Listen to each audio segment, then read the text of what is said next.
Do us a quick favor, guys. Hit the follow, subscribe button. Share this with someone who would benefit from it. And help us grow, as the more we grow, the better the episodes we'll get. Thanks, guys, for helping us. And let's get into the episode. It comes through planning, it comes through calculation, it comes through meticulous perspicacity through anything that you know. And I think that when you start to think of life like a chessboard, you start to analyze, you become much more critically aware, and you start to calculate it with every single move you make.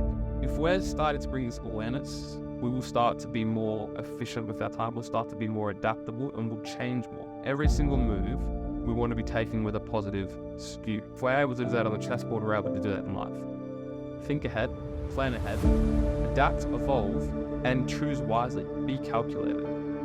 Critical thinking. It's a very, very valuable skill.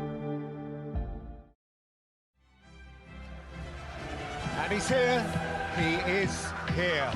Cristiano has entered the building. Welcome, wherever you are, to the Old Trafford Theatre.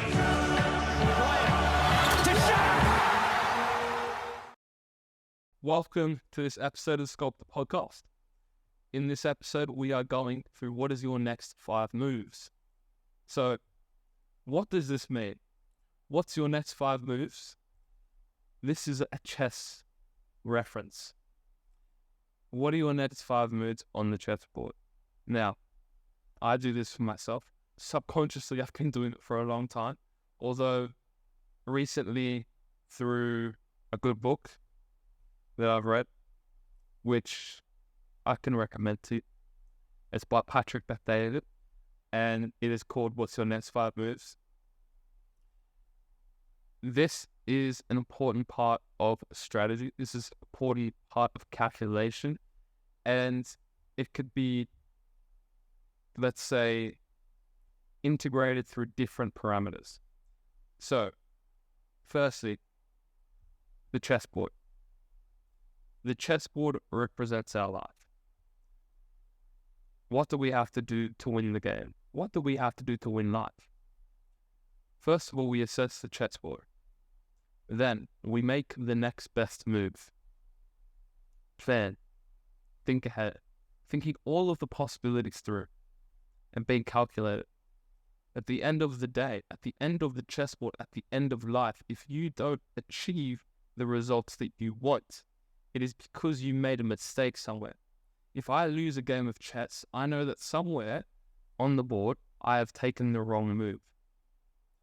Every action I make is my decision, and it's my fault. Just like in chess.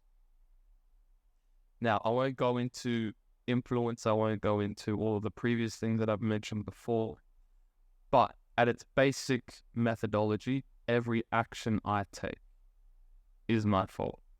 So, the next 5 moves can be broken into 2 different subtopics. That could be short-term moves, which equate to a greater move on the chessboard, or it could be broken down to the great moves on the chessboard. So, the power of short-term moves, what that is. So, building momentum, just like in chess, strategic moves in life will enable you to create momentum forwards. So each short-term move will build upon the previous one. So when I move a pawn on the chessboard and I bring my queen out, it is built upon the movement of the initial move from my pawn. So when you take that queen out, when you move a chess piece forwards, you are propelling yourself in alignment to the vision of where you want to go. So the course correction of a short-term move makes you, and enables you to, let's say, constantly evaluate and adjust your strategies. So when I take my pawn out, let's go f3. I don't have a chessboard in front of me, but let's say for the sake of this video, I go f3. And then the opponent, you know what they do? They chuck out the most crazy thing ever. And they take my piece. Whatever it is. A few moves in, they take my piece. what that allows me to do is this serves as an opportunity to correct what I have done. It allows me to adapt and to change the moves that I will now take to secure the next win, to make that next best move. So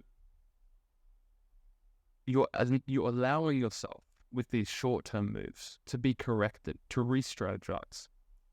And you have to be flexible with your approach. You have to adjust with your approach because you can't control the opponent's decision. Although you can influence it, you can't control it.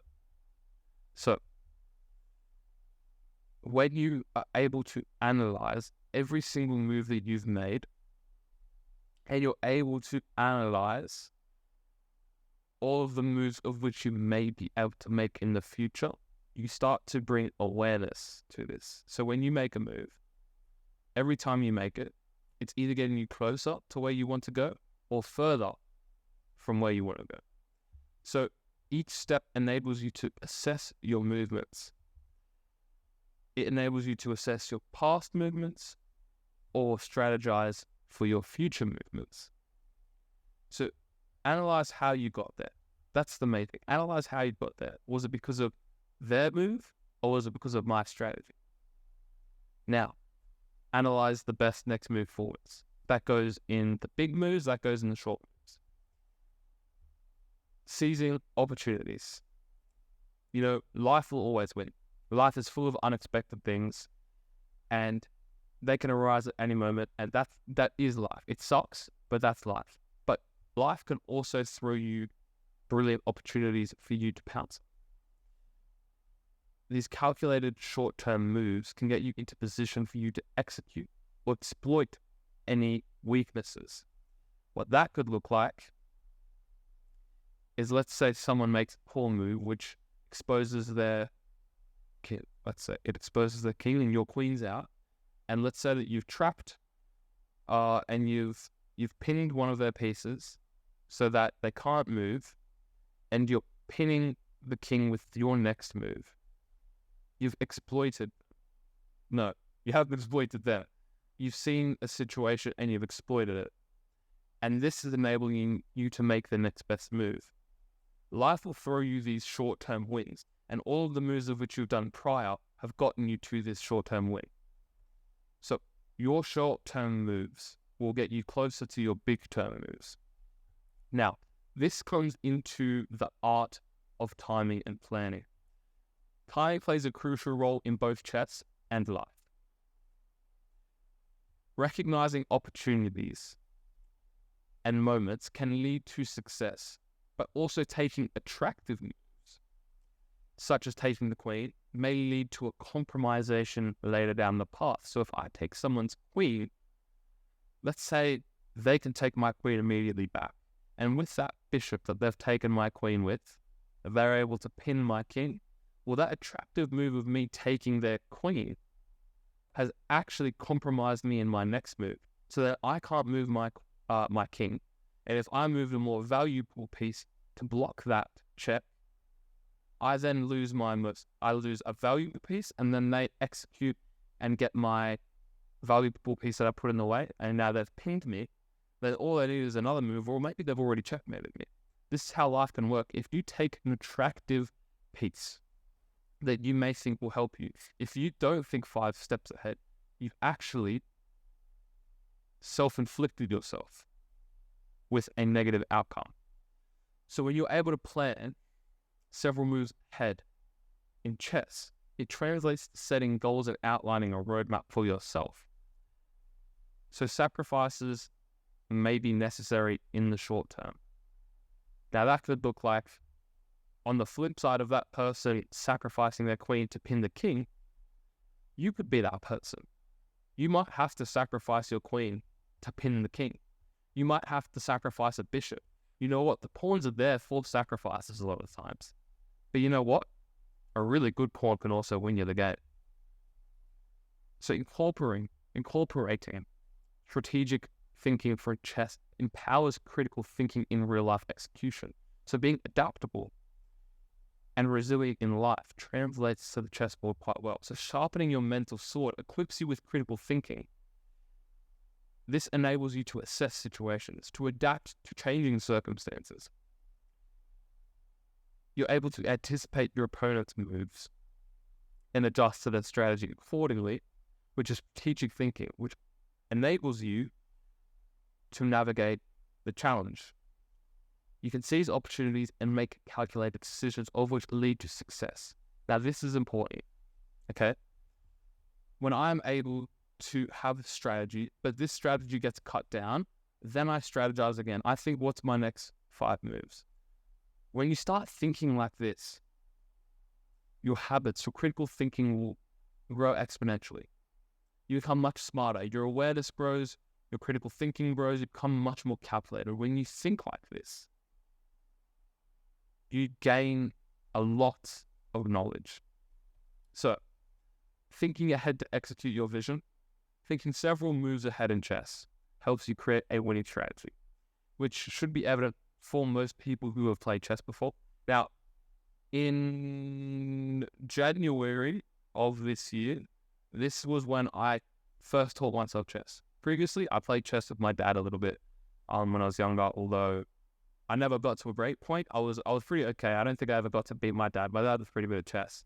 Although in January, and I think this happened a lot. I don't know why, but a lot of people started taking up chess in January. I think actually there was quite a big YouTuber that did quite well, and he was always talking about Magnus Carlsen. And I don't even know if that's his name, but not the YouTuber, but the Grandmaster chess guy who recently got debunked, I think. But in January, I've taught myself chess, and I've been learning it ever since because I thought that it can relate to life quite a lot.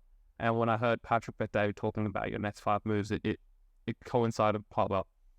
So when you start to apply this concept to life by envisioning your long-term vision and goals, you start to create a plan. You start to execute on this plan. You start to think more critically. You start to think more calculated. You start to think about all of the possibilities of which may come, right? So when you start to think of all of the challenges and possibilities that may come, you start to adapt and evolve around them. You start to create paths of which maybe you never thought you needed to take, although now because of the opponent's next move, you have to take them. You know what? You have to execute this with extreme excellence. You have to execute it with maybe a little bit of vulnerability. Maybe it has to put your queen out a little bit just so that you can, get that next move. Set it as a bait. You know what? You have to get rid of it. Okay, they've taken it, but now you've put yourself in a better place because you've put this piece here and that piece there, which have then pinned this piece. This is how you start to think. That's excellent. Critical thinking. So, if we think about the let's say the small moves. So your next 5 moves can either be your small moves, your short-term moves, right? So when we're referring to your short-term moves, let's say 25 short-term moves, which could be 5 wins, or it could be 0 wins. It could be 2 out of 5 wins, could be 3 out of 5 wins, whatever your short-term moves are in that vision at that time, because you only have 5 real big moves in your life. When I plan out my life, I have only 5 big moves, and you know what? That end move of me checkmating that king is in vain and sets the tone for all of my previous 4 moves. So you only get 5 big moves in life, and in chess you can win in even less than 5 moves. I'm pretty sure. But you know what? My next 5 moves of life, if I want to conquer the chessboard, if I want to conquer life, my next 5 moves aren't just derived by my next 5 moves. They're derived by the actions of which my opponent takes. Therefore, my short-term moves calculate and construct my big move every time I make. So what that could look like is when I get a win from my short-term moves, 3 out of 5. So what that would be is that 15 out of 25 moves I win. That's one big move on the chessboard. That gets me close to where I want to go. Maybe it's not going to get me to my 1 out of 5 of where I need to go to win the chessboard, but maybe that's like, okay, now there's 10 possibilities. Now I have to make 10 moves to my big plan. But that's fine. Maybe life won't be that easy. Maybe you won't be able to execute life in only 5 moves. Maybe you have to execute your life in 25 moves. And that's being derived from much more challenges in your short-term moves. Let's say that's thousands of short-term moves that you have to make to get your 10, 20, 30 moves to actually win the game of chess. You know what? I think that person who makes more mistakes and makes more moves, short-term moves, they get closer to that long-term goal because they've developed more character. So what I can encourage you to do is make the decisions that will align with your desired outcome.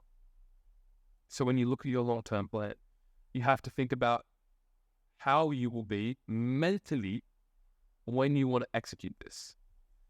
So looking at that, when I think about my third move in my big chessboard, and I'm not going to tell you any of my moves right now, my big 5 moves that I've planned out for myself, it would be silly for me to tell anyone that, because when I think about a chess game and I'm telling my opponent the next 5 moves that I'm taking, my next 5 moves will be completely irrelevant as soon as they move one piece, because what they're going to do is they're going to make sure that my 5 moves are unplayable.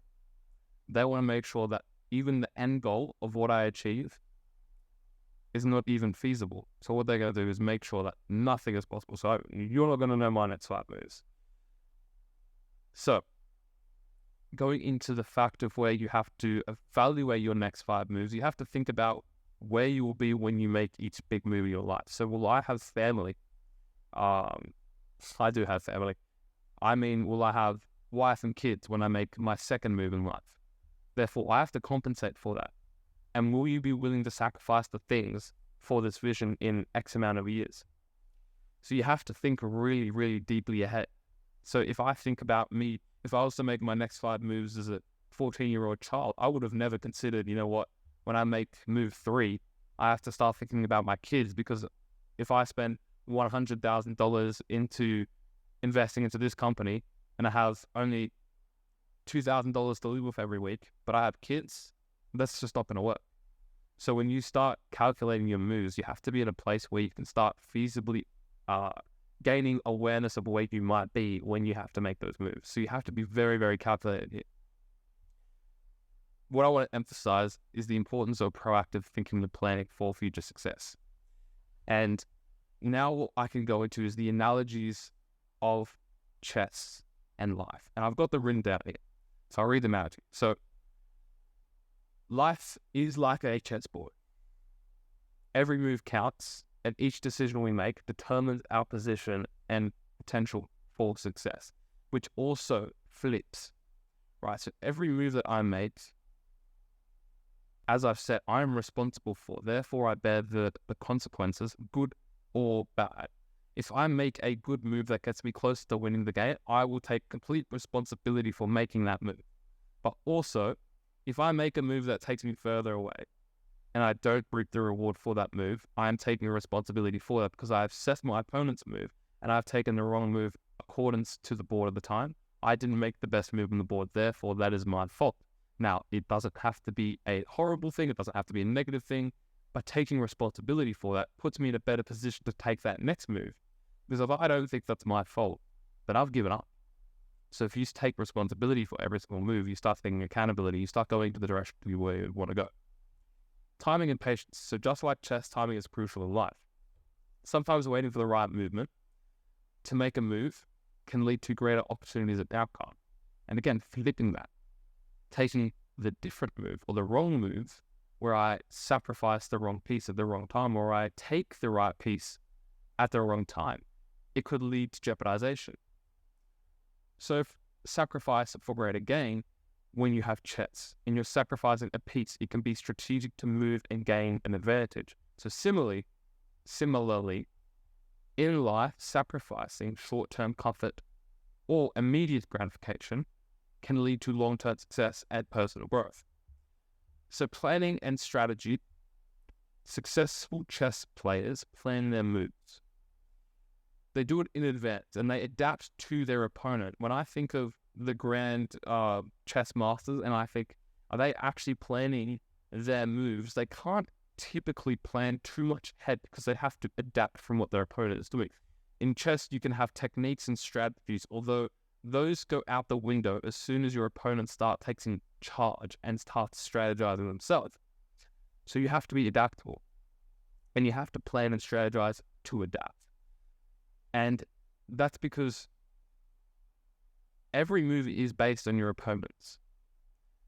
So you have to navigate unforeseen circumstances and make the most out of those situations. When we think about the chessboard,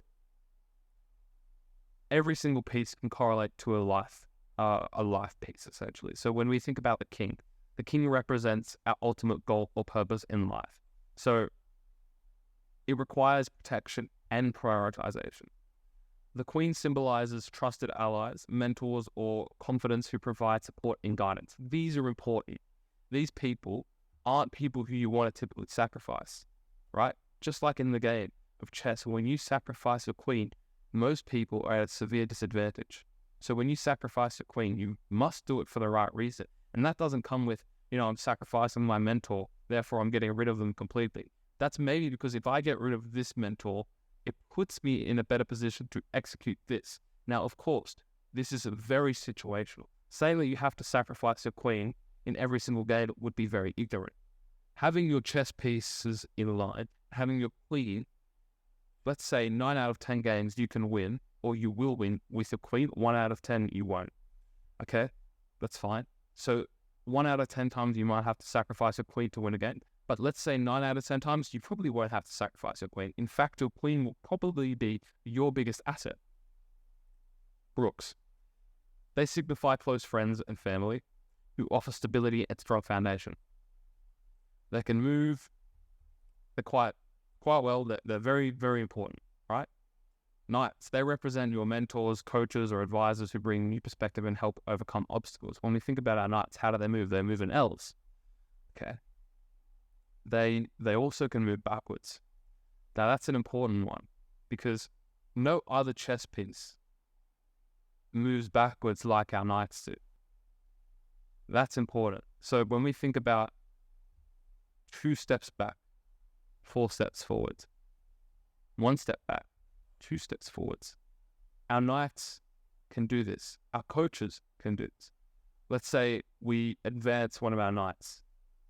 Then we take them back to the same spot of which they came from.